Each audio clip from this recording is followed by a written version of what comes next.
हमारे साथ मौजूद है माहिर मईशत शाहिद यूसुफ साहब, बहुत शुक्रिया आपके वक्त का। सर कहिएगा, सरमायाकारी का जो सऊदी अरब का वफ्द है वो भी आ रहा है, सरमायाकारी के जो मौके हैं वो भी पाकिस्तान में इस वक्त बढ़ रहे हैं। आपको क्या लगता है मईशत कितनी बेहतर होगी पाकिस्तान की, आवाम को इसमें कितना रिलीफ मिलेगा? First of all ji, thank you very much for having me here. देखिए, दो तीन चीजें बड़ी इंपॉर्टेंट हैं। एक तो ये कि जो सऊदी डेलीगेशन आया है, इसमें डिफरेंस ये है कि इस दफा प्राइवेट सेक्टर के लोग भी उनके साथ हैं। तो आई होप कि जो इस दफा जो एग्रीमेंट्स होते हैं वो एक्चुअली रियलाइज हो जाएं, क्योंकि देखिए हमारी एक हिस्ट्री रही है कि हम बहुत से एमओयूज पे साइन कर लेते हैं, मगर वो जो है एक्चुअली इम्प्लीमेंट नहीं होते। हमने ऑयल रिफाइनरी के बारे में और कई और चीज़ों के बारे में सऊदी इन्वेस्टमेंट की एमओयूज किए हुए हैं, मगर वो अब तक ग्राउंड पे नहीं आए। तो ये बड़ा एक पॉजिटिव स्टेप है कि इस दफा प्राइवेट सेक्टर भी इसमें है और they are looking at a number of different areas. जहां तक उसका ताल्लुक है हमारे ओवरऑल इकोनॉमिक सिनेरियो का, तो जैसे फाइनेंस मिनिस्टर साहब ने भी कहा कि जी पॉलिसी रेट के नीचे आने से फर्क पड़ेगा। मगर यहाँ भी जो सबसे बड़ा इशू ये है कि हमारा इस वक्त पॉलिसी रेट 17.5% है, which is still very very very high.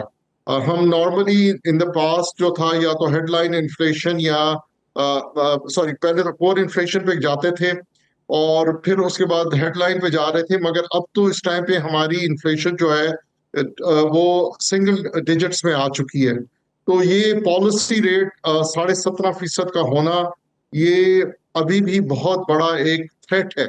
It needs to be brought down tremendously, ताकि प्राइवेट सेक्टर को थोड़ा सा रूम मिले, ताकि वो अपनी इन्वेस्टमेंट्स करके चीज़ों को आगे लेके जा क्या आपके सके। ख्याल में इसको थोड़ा सा नीचे लाने की ज़रूरत है और उसके लिए इशारे भी मिल रहे हैं? शाहिद साहब ये बताइएगा, इकोनॉमिक इंडिकेटर्स को देखते हुए आप क्या रेट करेंगे पाकिस्तान की जो इकोनॉमिक कंडीशन है वो इस वक्त कहाँ पर खड़ी हुई है? दूसरा, जो आज एक बड़ा फैसला सामने आया है कि आईपीपीज़ जो 5 आईपीपीज़ हैं उनके साथ मुआहदे ख़त्म करने का फैसला किया गया है, ये कितना कॉन्ट्रीब्यूट करेगा हमारी इकॉनमी में? फिर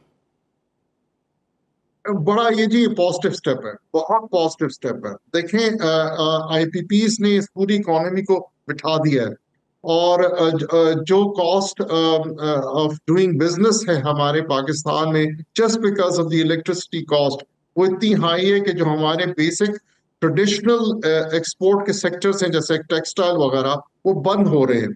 तो ये स्टेप जो है बहुत एक पॉजिटिव स्टेप है, मगर we need to go much beyond that.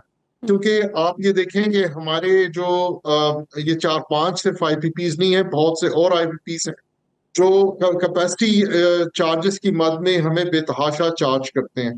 तो हमें ये पूरा जो रिफॉर्म का प्रोसेस है, जिसमें गवर्नमेंट बहुत स्टेप्स ले रही है, और साथ साथ जिस तरह गौहर एजाज साहब इसमें एक्टिव हुए थे, तो I think that process needs to continue, that process needs to be finalised. और ये बहुत जल्दी करना है, ये ऐसी चीज नहीं है कि जो हम जिसमें हम कोई भी टाइम लैप्स अफोर्ड कर सकते हैं। ये इशू प्रॉब्ली हमारी इकोनॉमिक रिवाइवल का के लिए सबसे ज्यादा इम्पोर्टेंट चीज है। सर सबसे ज्यादा अहम तो है शाहिद यूसुफ साहब, ये कहिएगा जो महंगी बिजली है वो बहुत बड़ा मसला है आवाम के लिए, और कहा यह जा रही है जो 5 आईपीपी से मुआहदे खत्म हुए हैं तो बिजली मजीद सस्ती होगी, और कितनी सस्ती होगी आने वाले वक्तों में ये भी कहा जा रहा था कि जी इंडस्ट्रीज बहाल होंगी बिजली सस्ती होने की वजह से, उसका कितना इम्पैक्ट होगा? फिर देखिए, बिजली सस्ती सिर्फ इस तरीके से नहीं होगी, ये 3-4 आईपीपीस की वजह से सस्ती नहीं होगी। आपकी कई और स्टेप्स लेने पड़ेंगे आपको। पहली आपको स्टेप ये लेना पड़ेगा कि जितनी भी आपकी अनप्रोडक्टिव आईपीपीस हैं, जो स्पेशली गवर्नमेंट सेक्टर की हैं या जिनकी एनर्जी एफिशिएंसी इतनी अच्छी नहीं है, और वो नहीं बड़ा एक्सपेंसिव इलेक्ट्रिसिटी प्रोड्यूस कर सकती हैं, उनको या बंद करना पड़ेगा या इसको रिस्ट्रक्चर करना पड़ेगा। जो प्राइवेट सेक्टर की आईपीपीस हैं, जिसमें 2-3 चीजें करने जा रहे हैं, जैसे डेट रिप्रोफाइलिंग की बात हो रही है, ये शॉर्ट टर्म है। डेट रिप्रोफाइलिंग से आप बेसिकली अपना कर्जा जी डिले करें, बिजली पे डेफिनेटली इस पे इम्पैक्ट पड़ेगा in the short term. Long term is right, still is not the actual solution.